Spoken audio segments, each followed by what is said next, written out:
Thank you for staying with Citizen Extra with me, Lillian Muli. Here in Nairobi County, we want to cross over to Francis Gashuri, who is at the Supreme Court. As we speak in the first hour of Citizen Extra, we talked about how the Supreme Court now finds itself under trial just hours to the detailed Supreme Court ruling. I beg your pardon. A new suit has been filed against two judges, that's Justice Lenaola, Isaac Lenaola, and Deputy Chief Justice Philomena Mwilu. They are both now under investigation after a damning affidavit which was filed at the Judicial Service Commission. They will be facing investigations following this affidavit. Francis Gashuri is at the Supreme Court. We want to take a look at developments there, of course, surrounding this and other issues, including the detailed Supreme Court ruling following the annulment of Uhuru Kenyatta's win in the August 8th polls. Francis Gashuri, how are you? What's the latest on your end? Very well, and the two petitions by Derek, a gentleman called Derek has, let me look at it again. Gentleman called Derek Malikangumu is the Executive Director of Angaza Empowerment Network based in Mombasa. These two petitions against Deputy Chief Justice Philomena Mwilu and Supreme Court Judge Isaac Lenaola have started yet another controversy here in the corridors of justice. And the Judicial Service Commission was expected to meet this morning to deliberate on, among other things, these two petitions that have been filed by Derek. And the petitions have elicited a lot of reactions. People questioning the timing, others questioning the source of the allegations contained in these two affidavits. But the allegations are very damning, Lillian, and the Judicial Service Commission will be expected to make a determination on the merits and demerits of this petition and provide the way forward. Article 168 of the Constitution outlines the process or the procedure of removal of a judge from office and the grounds under which a judge can be removed from office. And one of them is incompetence, inability to conduct their business or their functions as superior court judges, via mental or physical incapacity, and also gross misconduct and failure to observe judicial code of conduct. And the allegations that are contained here are basically on gross misconduct and breach of judicial code of conduct. Those are the two grounds that the petitioner is raising insofar as these two judges are concerned, and allegations that they were in close contact with the lawyers of the petitioner in the presidential election petition filed by NASA leader Raila Odinga, and also one of the core principles, that is Moses Wetangula. And there are allegations that, as contained in these petitions, that the Deputy Chief Justice as well as Justice Isaac Lenaola were communicating with the lawyer James Orengo, who was the lead lawyer in the petition, via, as well as Moses Wetangula, via phones registered in the names of Margaret Orengo, who is a sister to the lead counsel, that is James Orengo, as well as Emmanuel Wetangula, who is said to be a nephew of Moses Wetangula. So the allegations contained in these two petitions, Lillian, are basically on issues of gross misconduct and breach of a judicial code of conduct. Judges who are hearing a certain matter are expected to disclose any interest that they would have in a particular matter that they are hearing. And according to the petitioner, the Deputy Chief Justice and Justice Isaac Lenaola did not disclose that they had close communication or close contact or any relationship with any of the lawyers representing the petitioner or close allies of the petitioner. So they are saying that the petitioner is saying that the judgment that was arrived at was done so fraudulently and illegally, and that the judges did not, the two judges did not disclose any material relationship that they had with the petitioners.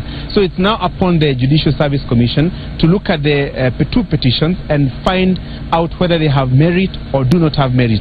And if they have merit, then they will seek responses from the two judges who have been mentioned in these two petitions. And if they find that there is any relationship or there is any shred of evidence insofar as the allegations that have been concerned, they will ask the President to constitute a tribunal to to investigate the two judges, and if the judges are found culpable, then the tribunal will recommend their exit from the judiciary. But the two judges, if they were to be found culpable, they would have at least an avenue to appeal the verdict or the recommendations of the tribunal via the Supreme Court within 10 days of those recommendations. And if the tribunal does not find any merit in the petition that has been filed by the petitioner, then the two judges will be let go and they will resume their duties. But in the meantime, if a tribunal was to be formed, Lillian, the two judges will have to be suspended but continue to receive half of their remuneration, and that is according to Article 168 of the Constitution. Right. Francis Gashuri, they're clarifying that indeed the two judges are not yet under investigation, that the JSC will review the petition to find if indeed they have merit, and then will ask the president to constitute a tribunal to investigate the judges. But Francis, before we let you go, what does the law say about the removal of Supreme Court judges if indeed the JSC finds that there is ground to ask the president to constitute a tribunal? You remember the case before with embattled Supreme Court Judge Philip Tunoi and also former Deputy Chief Justice Nancy Baraza. Clarify for us what the law says about the removal of a Supreme Court judge. Lillian, Article 168 of the Constitution is clear on the grounds for removal as well as the procedure of removal. If the Judicial Service Commission was to meet, as it is expected to meet today, and find that there is any merit in the petition that has been filed by Derrick, then the process of investigating the judges will kick off, and that will be by asking the president to form a tribunal to investigate the Deputy Chief Justice as well as the judge of the Supreme Court, Isaac Lenaola.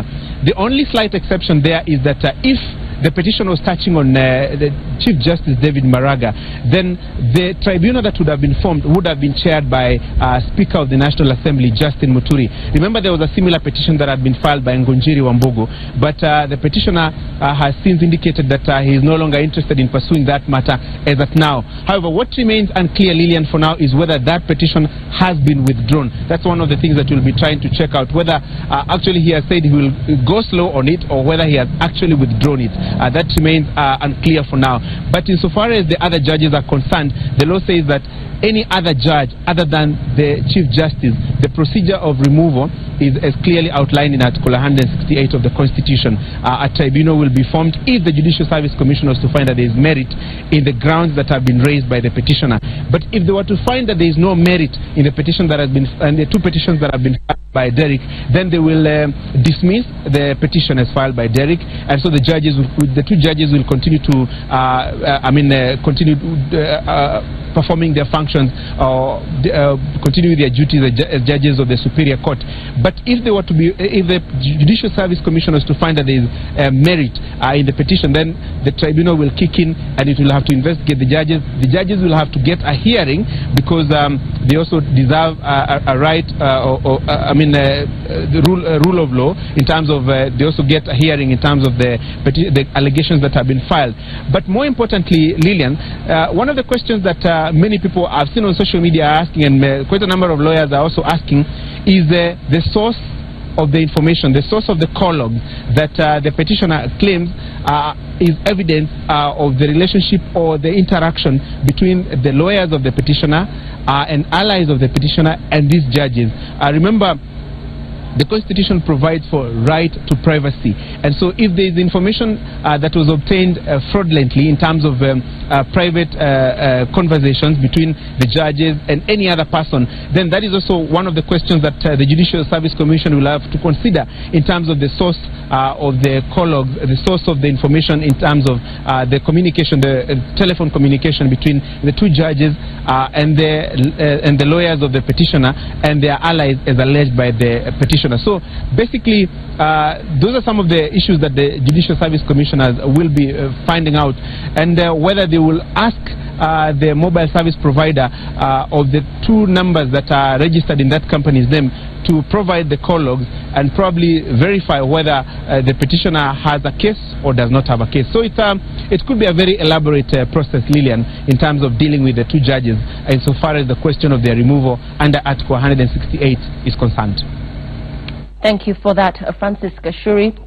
Just once again to recap what he said, that the two justices, the two accused judges, are not yet under investigation because the JSC will now have to review this particular petitions to find if indeed there is merit to ask the president to constitute a tribunal to investigate the accused judges. I'm now joined in studio by Hezron Mugambi, who is a political analyst. He's also a lecturer at the University of Nairobi. And also with us is Charles Ali Soreng. He's the Assistant National Trustee, Kenya National Union of Nurses. Thanks for being with us this morning. The doctors' strike lasted for over 100 days. The nurses have surpassed the doctors, and now we understand that clinical officers have joined them in this strike. Clinical officers are often described as the backbone of healthcare in Kenya. They have more training than basic nurses, but less than doctors. And the nurses' strike has, over the last months, put clinical officers under a lot of pressure. They've had to fill in for the nurses who have abandoned their respective workstations. Of course, this is a very difficult time for the country. Let's begin with you, Charles. What exactly are your demands? And as we speak, what are the nurses and indeed the clinical officers demanding for? Thank you, Lillian. I'm Mr. Charles Alsore, as you have said, Assistant National Chief Trustee, and also as a nurse working at Moiti and Referral Hospital. Lillian, as we are talking now, nurses are at 107 days on their strike. It has surpassed doctor strike by 7 days. Lillian, I want to tell the country that as nurses, we are just demanding for our rights. As nurses, we have ceded crowns from 7 items to 3 items. At the moment, we need only 3 items. Uniform allowance of 50,000 per annum, and that one is one off. And it was approved in the year 2007 when a research was done and said that as a nurse, you need to buy your own uniform. You need to fit your own uniform. Because before, the government were fitting uniform for nurses, and it was not going well. You get some nurses were not getting that required size as per the body size. Second, we are demanding a risk allowance of 15,400. Nurses are at risk. Is this also a one-off? No, it is on a monthly basis. Yes. A research was done also in the year 2008, 2009, and it was found that as a nurse is at 30 times at risk of any infection, violence, and any other thing that makes a risk or a nurse be at risk. Third, we want upgrading of nurses at the right grading system. That are our demands. Okay, having said that, let's come to you, Hezron. Yes. Who will resolve this issue? We do know that the people who are central in resolving the strike are busy politicking. As we speak, this is a very heavy political season as we approach the repeat presidential election. Who then should address their issues? Thank you, Lillian, for having me. I think the issues which Charles and colleagues are raising are actually valid. I think, as you have just asked, who then takes these and negotiates on behalf of Kenyans, on behalf of suffering patients? We know that the health sector management is a devolved function to the counties. And what we know is that currently the governors are in place. They were elected, they were sworn in, and that function is already decentralized to the counties. So the first step would have been, I expected, and Kenyans expect, that the governors will then take this and negotiate, as it were, with the nurses, with the clinical officers, and all those issues to be able to see what is the way forward. The first two issues are actually things which can be sorted out, because they are, as Charles has explained, you know, a one-off issue is something which can easily be dealt with.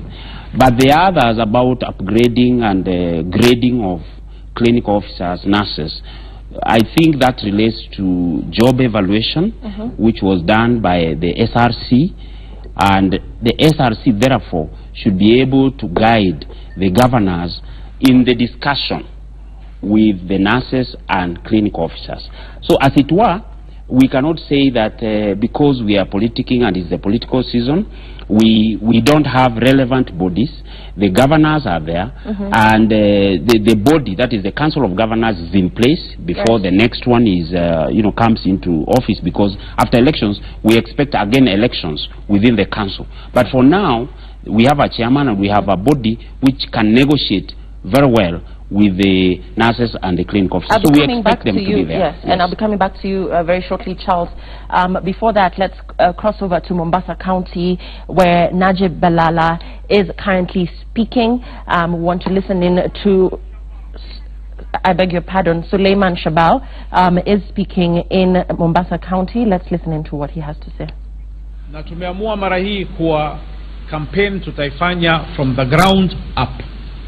Kila MP aliyoko hapa atarudi kwenye constituency yake, ajiorganize na tulokuwa na MCA candidates wetu na aspirants wote kwa pamoja, tuanze kuweka campaign teams kwenye ward level na kwenye constituency level na kwenye polling station, na kila mtu atashika polling station yake. Mimi kwa mfano nitashika Tononoka Nursery School ambaye ni kwangu, nihakikishe kwa Tononoka Nursery School zile kura tulizopata Tononoka Nursery School tutaongeza zaidi.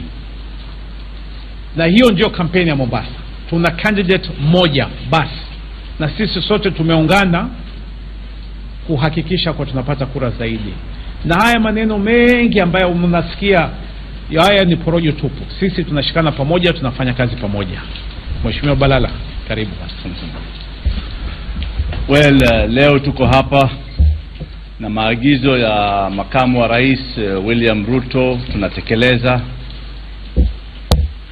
I have a job to do, and that job is to make sure that President Uhuru Kenyatta manages to win the votes in Coast Region. We need to unify the leaders, and yesterday I had a long meeting with Honorable Shahabal, our candidate governor, and the members of parliament, and we met later again to discuss how we can come together as one team. There will be no two teams, there will be one team in Mombasa. One team that must go on the grassroots. Grassroots is a structure, is constituency, and that constituency then will drop to the ward level. Ward level will drop to the polling centers, and then polling centers will be manned by our agents at the polling stations. That is what we are going to do. I want to tell you, we have one team, one purpose, which is Uhuru Kenyatta, and one strategy. These divisions that we have seen, any individual supporter of the party or of the president who wants President Uhuru Kenyatta to win must not discuss which side of the divide they are. They must come together as one unit to support President Uhuru Kenyatta. I'm glad my brother here, Governor Shahabal, and the members of parliament here, we met yesterday all full house with Mahima and Karisa Nzai, and we've all agreed that is a structure. They are going to meet with their members of the Senate, of the County Assembly, the MCAs. They will establish a team on the grassroots, and then they will report to me and be able to coordinate what is going on in Mombasa. We recognize Shahbal as the leader and a candidate in Mombasa, and nobody can ignore that. We recognize the Member of Parliament on the constituency as our candidate, and we are going to work with more people. Nobody is going to work in exclusion of others. Anybody who wants vote for Uhuru Kenyatta must work in including other members, including other parties that are friendly, that we want to bring on board. That's exactly what we are doing now. So yes, we have directed the members of Parliament to go now and look for their MCAs, work as one team, and bring everybody on board and go on the ground. Then we will plan the issues of agents.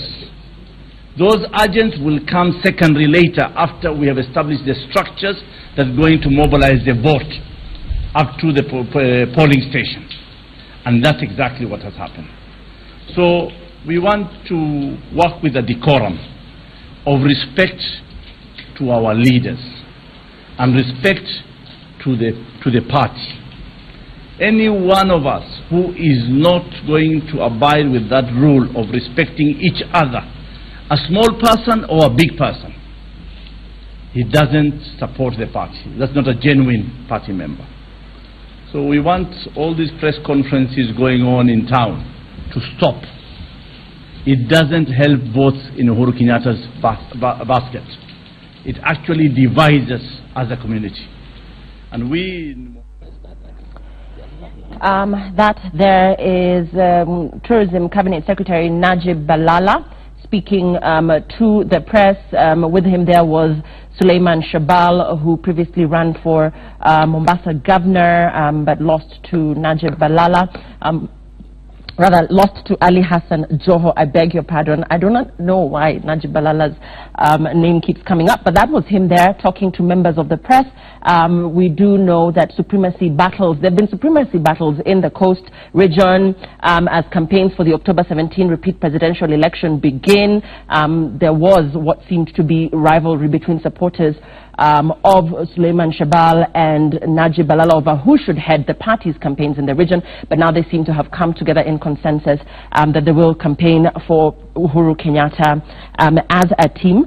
Let's cross over now to Kisumu County, where Kisumu Governor Anyang' Nyong'o is addressing hoteliers. This is coming after what was witnessed at Jumuiya Hotel in the past week. Let's listen in.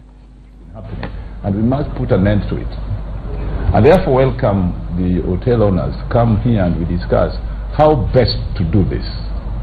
Yesterday, when I was in Nairobi, I called my county secretary to release an advertisement in the papers, a paid advert, because sometimes when we give you information like this, you go and put it in your own language, which does not reflect what we say.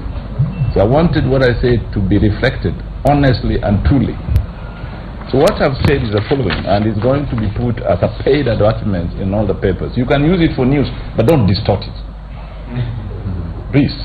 We don't want the fourth media to become another avenue for fake news. We want the fourth estate to be an avenue for true news. And this is what I've said, and we are going to give you copies so that you can quote me verbatim. Press release. The county government of Kisumu cautioned. You understand what the word caution means in English? Cautioned non-governmental organizations and religious groups organizing civic awareness seminars within Kisumu to inform the county secretary or ODM party officials before such events are held, to avoid misconstruing them with the buying of IDs, to avoid confusing them with the buying of IDs. If the word misconstruing is difficult for you, it's equivalent to me confusing. To kuponja. Let me read that again so that you don't misquote me.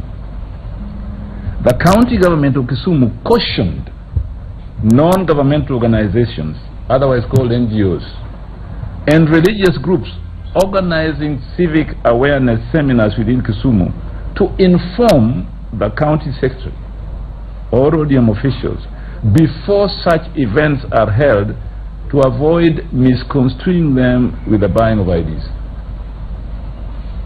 This is to avoid a repeat of unfortunate incidences like in the recent past. And now, underlying this whole sentence, I'm going to read. Business and company meetings and seminars are not affected by this cautionary step taken. Because I know business and company seminars and meetings have not been in any way being confused by. We know the people who have been using seminars to buy IDs. These people calling them civic organizations, the religious groups, particularly these churches which have mushroomed all over. And we want to tell them, yes, you can do that, but inform us. We shall be there to ascertain whether these seminars are bona fide seminars or something else. After all, the NIS always attends these seminars without inviting them. At least we were saying, inform us. Let us be frank. I've been in public life for over 37 years, and I know that during the difficult days when you organize meetings, we have to find out who is from the special branch or who is not. Even my lectures at the University of Nairobi were attended by special branch officials. So now we are a transparent and open society, and we want things to be done open. After all, if you read the County Government Act, this is Act number 17 of 2012, the County Government Act. It says, under Part 10 on civic education, let me read. Principles of civic education. The principles of civic education are intended to promote A, empowerment and enlightenment of citizens and the government. Citizens and government. So if you are holding a civic seminar, we too want to be enlightened by what you are talking about. B, continual and systemic engagement of citizens and government. And C, values and principles of the devolution in the Constitution. We are the architects of devolution. We are the implementers of devolution. If you are holding civic education, we want to be there to see whether you are promoting principles of devolution or you are promoting principles of sabotaging democracy by buying IDs. No other content may be disseminated under civic education other than as provided for under Section 100, which I'm going to read to you presently. Purpose and objectives of civic education. The purpose of civic education under this Act is to have an informed citizenry that actively participates in governance affairs of the society on the basis of enhanced knowledge, understanding, and ownership of the Constitution. The Constitution never envisaged that anybody should organize a seminar to disenfranchise a citizen from participating in election by taking his ID. Never. The objectives of civic education are sustained citizens' engagement in the implementation of the Constitution, improved understanding, appreciation, and engagement in the operationalization of the county system of government. That's Kisumu Governor Anyang' Nyong'o talking to hoteliers. We'll have more on that in subsequent bulletins. With me in studio, Charles Alisoreng, Trustee, Assistant National Trustee, Kenya National Union of Churches, and Hezron Mugambi, who is a political analyst and a lecturer, University of Nairobi. Charles, I want, because we're getting to the top of the hour, I want to get your closing remarks, surrounding the nurses' strike. You rejected the last offer to suspend this strike before the general election. There was talks with the governors. They had asked you to call off your strike to give way for negotiations, and in exchange you had been offered your July salaries and other allowances that had been withheld. What is the state of affairs right now as regards negotiations? Where are you at? Thanks, Lillian. At the moment, there is no negotiation which has taken place since after election. But I want to report that today we have a meeting at NSSF building called by the CS Labour, and she said that she wants to take over and try to resolve the problem at hand. And in fact, she has started a meeting at 10 with the union officials, and then maybe in the afternoon the governors or the secretariat of the COG will go in and give their views also, and then maybe we shall see a way forward from there. But as we speak here, nurses are still on strike, full strength, though we have some threats from some of the governors. I want to state clearly that governors are not employers of nurses or are not employers of any health work in any county. We have county public service boards who are the employers of staffs in the county. Those are the people we engaged with from the word go, and we reached an agreement where they were supposed to brief the executive, which are the governors, and then they come and we sign. It is unfortunate that the election period was near and every governor was just on a campaign and forgot everything that we were doing. And even up to now, county public service boards are with us and they are saying there is a document which is supposed to be signed. Right. So we will know the way forward after this afternoon's meeting at the NSSF building with the CS Labour. Yes. Okay. To you, Hezron, as we close, my last question to the gentleman here was that they rejected the last offer to suspend their strike before the August 8th polls. There's been a transition in a lot of the counties where new governors have taken over. How then does this affect talks? This is a devolved function, and if indeed the talks will collapse, should the executive national government come in to put an end to the stalemate? Yes, Lillian, because I think there is a relationship between the national government and the county government, and there is normally a group of people who coordinate inter-government relations at the national level and at the county level. So I think, although I can say that it is not because there's been transition that certain governors lost and we have new governors in office, where they had reached in terms of negotiation, and I'm very happy that the Minister of Labour has taken over that issue so that we see the best way forward, because Kenyans are suffering. I think in the best interest of Kenyans and who are suffering and looking for health services, and they are very expensive elsewhere, I think it is incumbent upon the parties involved, the nurses, the clinical officers, and the county governments. I still insist that the county governments must take a leading role in this to be able to catapult us to industrial harmony, so that Kenyans will see the services which they require. So I think it is incumbent upon the health service providers, the nurses and the clinical officers, and also the county government structures to be able to come together and see to it that that an amicable solution is found, and through the Labour Ministry now, which actually is a representative of the national government, I hope today they will be able to sit together and we see a way forward, which is what all Kenyans are looking for. Gentlemen, I thank you for your time. We certainly hope that there will be a way forward that will be reached. All concerned parties, we are hoping, will be able to sit down and talk to each other, not at each other. It's 107 days of the nurses' strike.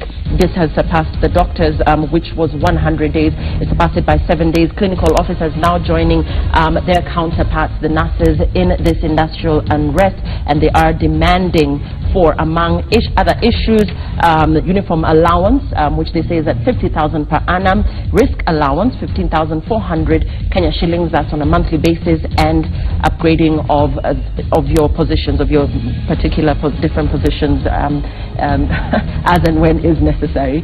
Thank you very much for your time. I've been joined in studio by Charles Ali Soreng, who's the Assistant Trustee, Kenya National Union of nurses.